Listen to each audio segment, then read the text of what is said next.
Labdien, dear professor, dear students, ladies and gentlemen.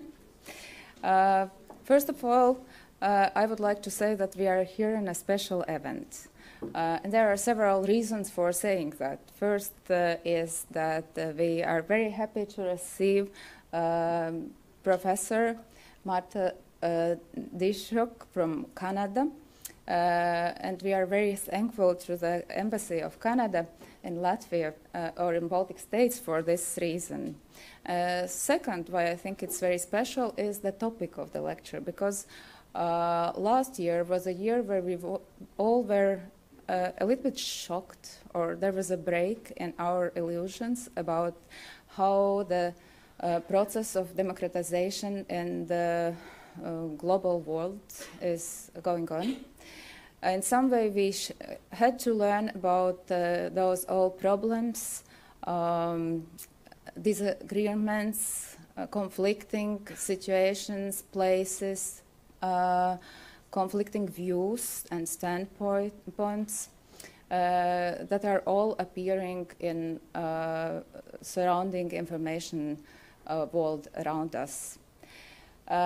This is why I think the topic that is reflecting the representation of Ukrainian crisis in Western media that shows how the frames were built, how the attention was paid or not paid, how the argumentation was created in mass media and also in human brains, human minds, is very important to reflect. And I also think that we will have today a very interesting discussion because the unique opportunity to talk with a person who was a long time in the research of Ukrainian and Western societies and this comparison between both and about the processes of democratization in this place or this territory on the European map. This opportunity is really unique, so I hope that you will have many questions after the presentation. Professor Marta Dyczok is working at the University of Western University in Ontario, Canada, but also was involved in different researches in Harvard University and in Ukrainian University in Kiev. So I hope the insight is really very welcome here. But we also wanted to start with some kind of introductory part by Laila Kirsche from Canadian Embassy, just to point on the differences of positions that different Western countries held in the Ukrainian conflict and to understand the Canadian specifics in attitude. So please, Laila, with your intro.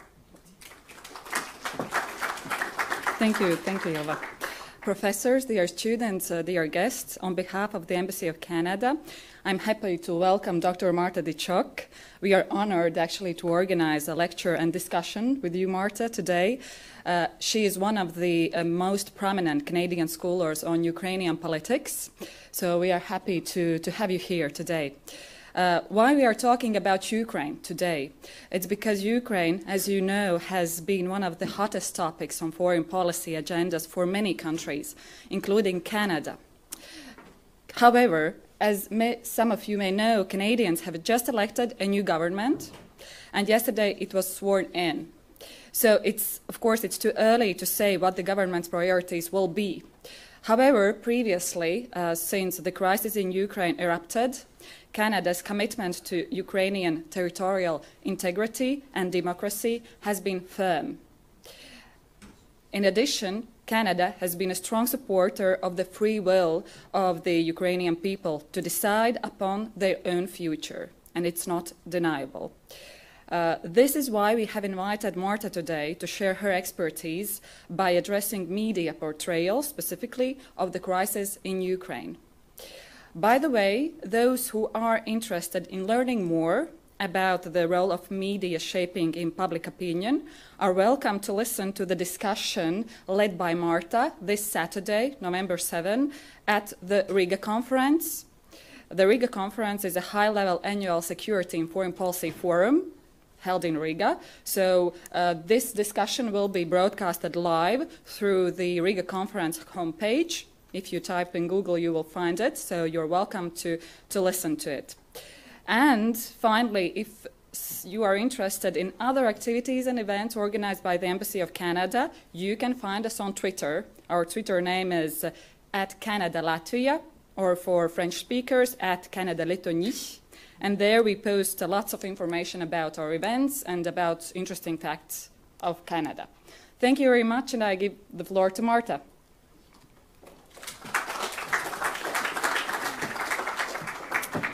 Thank you for that very nice introduction, and it's such a pleasure for me to be here. This is my first trip to the Baltic states. I was in Tallinn yesterday, Riga today, and next week I get to visit Vilnius, and so far I've had wonderful impressions, and thank you so much for coming out to my lecture. It's always exciting for me to meet new students. I'd like to thank very much Lila Kursa for organizing this trip, and the Canadian Embassy and your university for hosting it. I teach at Western University, as you've heard. This term, I have the pleasure of being a visiting professor at the Kijevas Mogiļanska Academy, where I'm working with journalism students and seeing their perspectives. So I'm very much looking forward to your comments, questions, and feedback on what I'm going to talk about. What I've been studying for a number of years is mass media in contemporary Ukraine. I was conducting research in then Soviet Ukraine when the Soviet Union started falling apart. This was in March of 1991. I arrived in Kyiv to do archival research because I was actually training as a historian, and the Soviet Union started falling apart. And I thought, oh, I can't sit in the archives. This is too exciting. And so I contacted The Guardian because I was doing a PhD at Oxford and living in England, so I became the Guardian stringer for Ukraine, their first ever, because all they had is their correspondents in Moscow. They didn't have anybody in the Baltic states, in Ukraine, in Georgia. And I watched the Soviet Union fall apart and reported on it. It was very exciting. And then I went back and went to the archives, finished my dissertation, and was looking for a new topic. And I thought, nobody's writing about mass media. And I've seen it from the inside, so that became my research topic. And I traveled to Ukraine regularly to collect data, to meet with journalists. And when this latest crisis emerged, crisis, situation, conflict, call it what you will, in November of 2013, Ukraine was suddenly all over the headlines again. I was back in my university teaching, doing some writing on various things, and suddenly I started getting a lot of phone calls from various media outlets to comment. What's happening in Ukraine? Where is this going? Why is this happening? What's next? And I gave, I don't know how many interviews, and then the Ukraine story slightly slipped out of the headlines, and you may have noticed this. By about fall of 2014, Ukraine wasn't in the news every day all the time as it was. So I stood back and did a little bit of analysis of how the Ukraine story was portrayed in Western media and its impact on international public opinion to the degree that is possible. And this is what I'd like to talk to you about today. What I'd like to suggest is that the normative rules of journalism that govern reporting in countries that we call developed democracies, the Western world, have really worked against the goal of providing accurate coverage. The role of media, the normative rules are to provide information, represent all views, and act as a watchdog of the state. what has been happening in the situation that has erupted between, first within Ukraine and then between Russia and Ukraine. One part of it is what we've all called the information war. As part of the larger hybrid war, information has been weaponized. And in this context of an information war, Western rules of reporting have been to the disadvantage of audiences. The key questions when looking at how this story has been presented in Western media outlets, how was information collected and disseminated? How are the media messages framed? I think you know the theory of framing is. And what is the public audience reaction? What is the impact on public opinion? Those of you who study media are aware of all of these theories of media power. Most elites, political elites, corporate elites, they believe that media is a powerful instrument in shaping public opinion. And that's why a lot of elites try to control media outlets in various ways. In developed democracies, it's corporate control. In authoritarian regimes, it's state control. But it's the same pattern. It's the belief that if you control media, you can shape the message and therefore shape public opinion. And this is what people in the Kremlin, led by Putin and others, are trying to do with their information war. They're trying to shape the message in a certain way, create a propaganda message to shape public opinion. Those of you, again, who study media are aware that scholarship in various studies show that media messages are not always interpreted the way that the sender intends. That media audiences can be very active and interpret messages in their own ways. Stuart Hall's famous encoding, decoding article that some of you are probably familiar with was one of the first to make this point. But each of us, when we choose a media outlet, we're first of all choosing what we want to look at. And secondly, we respond to the messages according to our underlying belief systems and value systems. So the same message transmitted to this entire audience, each of you will react to it according to what you already believe. Some of you will be listening to what I say and agree with me, and some of you will be saying, oh no, this is absolute nonsense. And that's precisely how media audiences react. What I would say about the impact of the coverage of the Ukraine story on public opinion is that it's very divided. And there is no consensus on what is happening in Ukraine and why it's happening. So the events and the causes are still very much subject to debate, as is the evaluation of these events.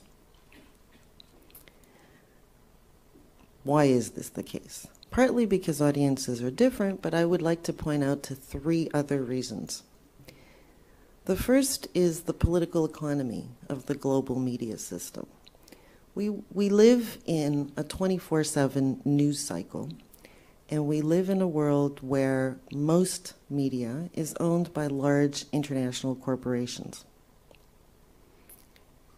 They are profit-driven and information-driven. The way that the international media system works is such that there are very few correspondents outside major cities, major capitals. So there are correspondents of CNN and BBC in Moscow, but I would be surprised if they had permanent offices in Riga. They certainly don't have permanent offices in Ukraine. So when the Ukraine story broke, the journalists who were covering this story were journalists who flew into Ukraine and covered the story as having been parachuted in. Where were they coming from? Initially, they came from Moscow because it's close. The Moscow Bureau is responsible for a large area. So the journalists covering the story in Ukraine were not only not familiar with the Ukraine story, but they were very familiar with the story in Moscow and had a certain perspective that they came with. As the story got hotter, the big-name journalists started being brought in from New York, from Washington, from Toronto, and these are the superstar journalists, like for those of you who follow CBC, Susan Ormiston is one of our top TV journalists, and she covers all the hot stories. And so when crisis erupts in Syria, she's in Syria. When crisis erupts in Ukraine, she's in Ukraine. When crisis erupts, and that's how the system works, because most media outlets don't have the financial resources to keep bureaus in every city, in every country, because there just isn't enough news. So they use correspondents that they fly in according to the intensity of the story to report on it. What does that mean in practice? These people don't have the language skills, so they work through interpreters. These people don't have the context. They have to read up on Ukraine on the airplane and get their local fixer to tell them who's important to talk to in terms of getting commentary and so on. So that very much affects the quality of the reporting on not only the Ukraine story, but on all international reporting by Western media. So this was one of the factors that shaped what was happening in Ukraine and continues to happen. So a lot of the type of reporting was done in quite simplistic terms. The binary Russia, Ukraine, East, West, protesters versus police, stories that can be easily narrated for North American audiences by journalists who are not experts on the country they're reporting on. The second factor, which affected the way the Ukraine story appeared in Western media outlets, was the initial effectiveness of Russia's information machine. And I highlight initial because I believe this has changed quite dramatically. But when the hot news in late February, early March, April of 2014 was breaking, the Russian information machine was working extremely well. So if you remember the types of stories that were breaking, very often I wake up in the morning, I turn on CBC radio, Ukraine's the #1 story, and I hear the first person being quoted is not somebody from Ukraine, but somebody from Russia. And this gentleman, who you'll probably recognize, he's Russia's ambassador to the United Nations, not Ukraine's ambassador. And he was the one who was commenting on what was happening in Crimea and the Donbass. And why was he being quoted so often is because his press service was reaching out to CNN and BBC and all the media outlets and putting him out on the spot. And the story that they were reporting was making it into the headlines. And so that was having an impact. The third factor that affected the way the Ukraine story appeared in Western media was coming out of Ukraine. The Ukrainian government officials were initially either sending out mixed messages or very late messages. And it wasn't always clear from what the Ukrainian president was saying, or who was the Ukrainian president. Was he the acting president? Was he the interim president? So there were different kinds of messages coming out of Ukraine, and this really doesn't change until Petro Poroshenko becomes elected president in May of 2014. After that, it begins to change. But in that period of the Euromaidan protests and that period of the interim government, the Ukrainian side very often wasn't present in the media space. For example, the Minister of Interior, Arsen Avakov, the way he communicated with media was through his Facebook page. And I spoke to one of his advisors and suggested to him that CBC is unlikely to be visiting Mr. Avakov's Facebook page to get the latest notifications of what's happening in Ukraine, that he really needs to be sending out press releases to these media outlets. So it was part of what was going on was happening in Ukraine. the result of all of this.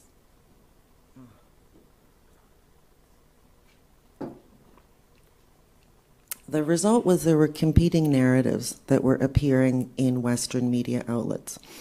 I mean, this isn't unusual. Competing narratives and interpretations are normal for diverse media outlets. But depending on which media outlet you were following, or even sometimes within one, you could see different narratives of what was going on in Ukraine in the different periods. The Euromaidan protests, they seem so long ago. It seems like a lifetime ago, but this is where it all started. Was this a revolution of dignity, as it has now become known, or was it rabble-rousing protesters? And if you look at the photographs, again, the photojournalists were capturing dramatic images because that's what they do. And there were a lot of these, you'll remember, images of protesters clashing with police, police clashing with protesters. And when you look at that image, and you don't know very much about Ukraine, and the story's written by somebody who's not a Ukraine expert and can't really contextualize it for you, and you have this message coming from, at that time, it was still the Ukrainian government authorities, that these are rabble-rousers, they're protesters, they're unemployed people who don't have anything better to do, so that's why they're taking to the streets. Or was it that civil society was protesting against initially the non-signing of the EU association agreement, and then later it turned into a larger protest? The protesters themselves at that time were not a united group, and they weren't really effective in reaching out to international media initially. They got better at it, and they formed something called Euromaidan Press, which they started issuing statements regularly. But at first, again, when you're a reporter, and I think some of you might be reporters now or in the future, you need to find your story, collect your story, and put it out there. Those sources were very hard to find. And during the Euromaidan period, Ukrainian government officials were trying to discredit the protesters. So their message was negative. And it's in this Euromaidan period that you start hearing those narratives of fascists. These are right-wing extremists that are taking to the streets. So you can see that narrative's already being planted in that stage of things. But if you listened to Canadian media or read Canadian media, you would get the different perspectives. Because the normative rules of reporting, remember, you have to represent all sides of the story.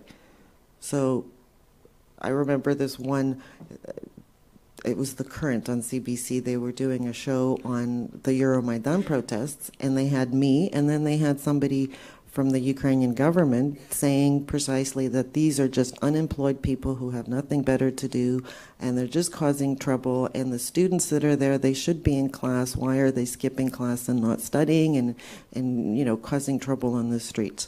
And both of our voices were presented because you need two sides. And somebody who's unfamiliar with the larger situation in Ukraine may not know which voice has more weight. So those competing narratives start very early on. The same was true of the alternative or anti-Maidan. And here, this is more of a commentary on Ukrainian media, but was also transmitted into international media. You'll remember that parallel to the Maidan protests were people who were supporting the Yanukovych regime. And the way they were reported on by was also unclear. And were these anti-Ukrainians, or were these Ukrainians who just had a different vision of Ukraine? And here I'd like to draw your attention to a report by Public Radio Ukraine, which is this initiative that was created in the summer of 2013. One of their correspondents went to the anti-Maidan and interviewed a whole bunch of people, and this is just one quote. And if anybody's interested, I can make this PowerPoint available because I don't know if any of these links will work. This broadcast is in Ukrainian, so I don't know that you could understand it anyway. But he's going around asking people, you know, what's your name and why are you here? And they did that with people on the Maidan protests and in different cities. But here's a voice from the anti-Maidan. And this is it was conducted in December 15th, 2013, so this was well before the war started and well before Luhansk came under control of anti-Ukrainian forces. This is what the mayor of Luhansk was saying. And this is not what you would imagine that the mayor of Luhansk was saying, particularly in view of what happens in the future and because he's in the anti-Maidan. So the views of these people were not always very well represented. So this is a little bit of a plug for Public Radio Ukraine because I think it's one of the most interesting objective news sources in the country. Moving along to the next sort of competing narratives, the interim president and government. You'll remember on the 22nd of February, Viktor Yanukovych disappeared from Ukraine. Nobody knew where he was for a few days, and then he resurfaced in Russia. And so Ukraine is suddenly left without a head of state. And so they very quickly, Parliament convenes, they elect an interim president, interim government, and set elections for the end of May. That period from February 22nd until May 25th, that interim period, was a really tense and highly contested period because that's when Crimea gets invaded, that's when the war starts in the Donbas areas. And this is a time when Ukraine doesn't have an elected government. They have an appointed temporary acting government. And this is when the Russian information machine really went into overdrive and was, I would argue, quite successful. Because what they kept saying is that a coup happened in Kiev, fascists have taken over and are taking the country in a right-wing direction. And this was both broadcast within Ukraine, within Russia, and internationally. And this was sort of legitimization of some of the things that then follow. But this narrative was all over the Western media. And the other narrative that Ukrainians were trying to put out is that until we have elections, this is what we've done and we're sort of doing our best. Crimea. Very quickly, after Viktor Yanukovych left, things started heating up in Crimea, and Western media coverage of that was very, very unclear. Were these little green men or were these Russian troops? And both of these narratives were appearing in Western media, and I'm trying to remember, this slide should have been earlier on. This is to the point of anti-Semitism. I don't know how many of you watch CNN regularly and will remember this clip. I think we lost our technician, so I can't actually show it to you. But this was on the 3rd of March, and this is just before, or Crimea has just started exploding.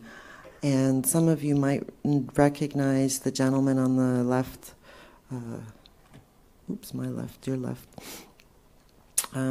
Professor Stephen Cohen, who is a regular commentator on Western media, and Christiana Anandpur, and they are talking about what's happening in Crimea. And Stephen Cohen is quoting the Russian ambassador to the United Nations, literally repeating the Russian narrative on live American television. And Christiana Anandpur, she challenges him and says, well, what are the Ukrainians saying, and aren't you just repeating a certain narrative? But this was very present in Western media spaces.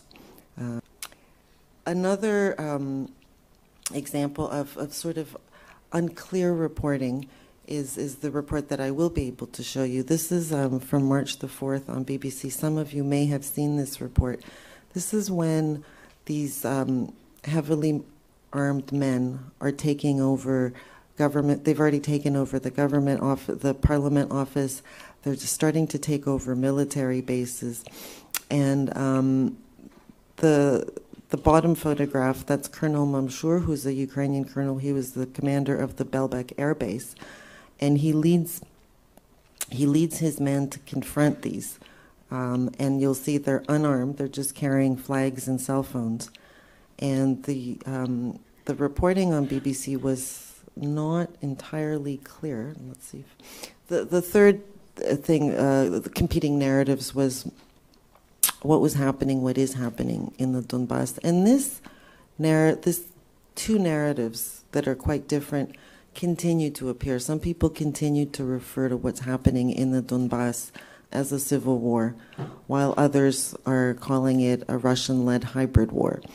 One of the reasons it has been quite difficult to cover the stories is, apart from all the other reasons that I've outlined above, journalists have been targeted in both Crimea and in the Donbass. This has slowed down recently, but when all of these events began, those perpetrating events, the violence, targeted journalists deliberately. This also started during the Euromaidan period, where a few journalists were attacked. But when journalists are being actively prevented from conducting their work, it's much harder to present a clear picture in the media of what is happening. And this is an article that I wrote in the Wall Street Journal back in April, if you wanted to read it. And most of the journalists have now been released, but a number of them were actually killed in detention. That's just another BBC report that I think will be hard to afford. This is a CBC report that I wanted to show you about the Malaysia flight. And this was another story where there were a number of different narratives that were represented about what actually happened. And you had the Russian narrative, you had the Ukrainian narrative, and then you had the West trying to sort of look at what was actually happening, and difficulty finding accurate information because it was in the middle of a war zone, and it was quite dangerous to go into that war zone. The argument that I made at the beginning is where I'd almost like to end this presentation, that for all of the different factors that I've outlined above, the political economy of the media, the normative rules, the difficulty in access, the reporting of the Ukraine story has been very mixed. And something that continues to surprise me is to what degree Western audiences, on the one hand, don't understand what's going on, despite all the reporting and information they've received. And the other point is that they believe what's going on based on their own value systems. And I'll tell you a story about a person that I casually bumped into in the spring. I was at a conference at the University of Edmonton. It was a conference about Ukraine, and in one of the breaks, I was looking for something, and I got into a conversation with one of the staff in the university, the sort of person that takes your coats or something. And we started a conversation about he said, oh, what's this conference about? And I said, this is about Ukraine. And he said, oh, yes, terrible. Those Americans are causing war in Ukraine. And I just paused, and the conversation continued for a while. And this individual was of Arab origins, and his views are very anti-American. And he really didn't know that much about Ukraine or what was going on in Ukraine, but his interpretation of what was going on was based on his anti-Americanism, even though he lives and works in Canada and has access to all sorts of information that he could possibly want. And that is the point that I'd really like to end this presentation on, that when we talk about hybrid wars and information wars and propaganda and brainwashing, that's something that very often elites try to do, but it's much more complicated than that, because I don't know how many of you in this room watch Russian media outlets and believe what you see. Some people do, and some people don't. And you can watch CNN or BBC and have the same reaction. Depending on the information that's being broadcast at you, you will interpret it. If you are pro-Western, no matter how many times Russian media will tell you that the Americans are terrible, you're not going to believe it. If you're anti-American, you will believe it, because you already think that. And so when the message is being broadcast that this is all an American plot to destabilize Russia through the Ukraine conflict, you'll say yes, because Americans, you've already have that belief system that Americans are an imperialist country. If you don't have that belief system, you won't receive that message. So the underlying beliefs and value systems are as important as the media messages that are being broadcast. And that's where education systems are important, because that's part of how belief systems get shaped. It's through education, through socialization, that people learn and begin to think critically. So that's one way of a bigger way of addressing this whole issue of information warfare, is not just the specific messages that are coming out on specific issues, but approaching them in a larger way. And I wanted to end with a few final images from the Euromaidan that you might remember. The photograph on the left received a lot less public attention than the one on the right. The one on the right, the drama, that received a lot. But the photograph on the piano, I don't know how many of you have seen this photograph, but it became iconic. And it was a young man, a student like yourselves, during the protests. He took a piano, he painted it blue and yellow, and his friends helped him take it up to Bankova Street. He's facing the street on which the presidential administration building is located, and you'll see the row of riot police. They're blocking public access to that street. So he just plunked the piano there and started playing. And this image became so iconic that T-shirts were made, and this was from the Davos summit, that Richard Branson, after finishing his presentation, he said, here is my representation of how he saw the Maidan, which was what his values are, is creativity and openness, and that's how he remembered those events. Thank you very much for your attention. I hope I've said some things that have made you think. I hope you've agreed and disagreed with some of them. And now I would like to hear your questions or comments, if you have any.